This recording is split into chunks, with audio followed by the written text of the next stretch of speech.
Určite nie. Nečakali sme, že takéto veľké nánosy budú, lebo tá hĺbka pôvodná je 5,2 metra a teraz je výška hladiny len 2,7 metra, takže zvyšok sú nánosy bahno. No musím pochváliť týchto turistov a návštevníkov, čo sem chodia, že v tejto vodnej nádrži absolútne nie je žiaden bordel, žiadne smetie, nič. Podľa môjho názoru je to o 5 minút 12. A ten dôvod?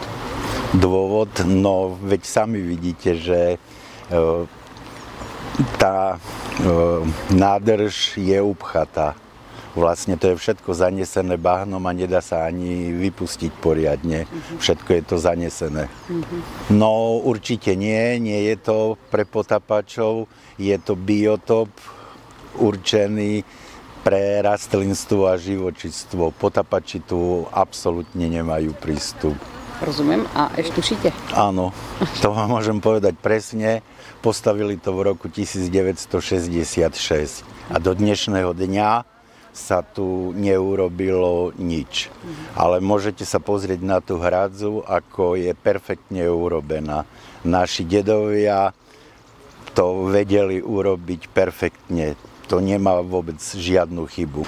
No, je to jeden z obrazov, toto jazierko tu v našom pripravovanom dokumente Blajzloch. To je tak všeobecný dokument o doline Blajzloch, ktorá je málo známa a našli sme tam aj množstvo zaujímavých vecí, ktoré chceme ukázať. Ako napríklad, keď sme boli filmovať v jaskyni, tak v tom ťažkom teréne sme pobludili a objavili sme ďalšiu novú jaskyňu. Takže Fero Mihaľ ako jaskyniar hneď ju zmapoval, zakreslil, dokonca jej dal aj názov Bludička. A to že vraj kvôli tomu, že sme pobludili a náhodne sme ju objavili. Určite je to taká perla doliny Blajzloch. Je to nádherné miesto a nádherný kút v tejto doline. Málo kde už vidí v tejto podobe ako tu. Super. A možno ešte teplota tej vody, tušíte? Lebo je to dosť chladné jazero, že? Áno.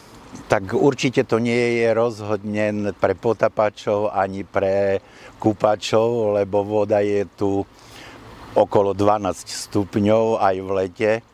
Takže v žiadnom prípade, ale to je v ochrannom pásme, takže tu ani kúpanie, ani potapanie nepripadá v úvahu. Rekonštrukciu sme sa rozhodli robiť, pretože sú narušené múry, to znamená, sú praskliny v betóne, ktoré vlastne, keď nateká tá hrádza, čiže najvyšší čas, keď ju chceme zachrániť, tak to urobiť práve teraz. Ide najmä o vypustenie vody, ako vidíte, to už prebieha, vyčistenie hlavne nánosov okolo hrádze, založenie betónových kotví a nános hydroizolačného materiálu z oboch stran hrádze, aby sa vlastne zamedzil prívod vody. Minimálne bude na oko kus hlbšie a takisto sa odstrania aj prebytočné vegetácie, ktoré sú na okrajoch. Pozemky patria áno urbariátu, ale samotná hrádza je majetkom Národného parku, ktorý máme vlastne v prenajme. Samotné práce začnú na budúci týždeň, čo sa týka stavebných úprav, ale vypustili sme to tento pondelok, aby sme zistili, čo nás čaká.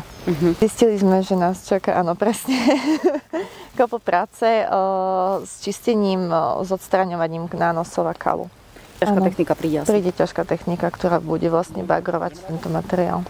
Práce by mali byť ukončené do apríla 25. Pevne verím, že sa nám to podarí. Jasne. Celý projekt bol odhadovaný na 75 000 a bude ho vlastne financovať poľnohospodárska platobná agentúra v 100% rozsahu. Takže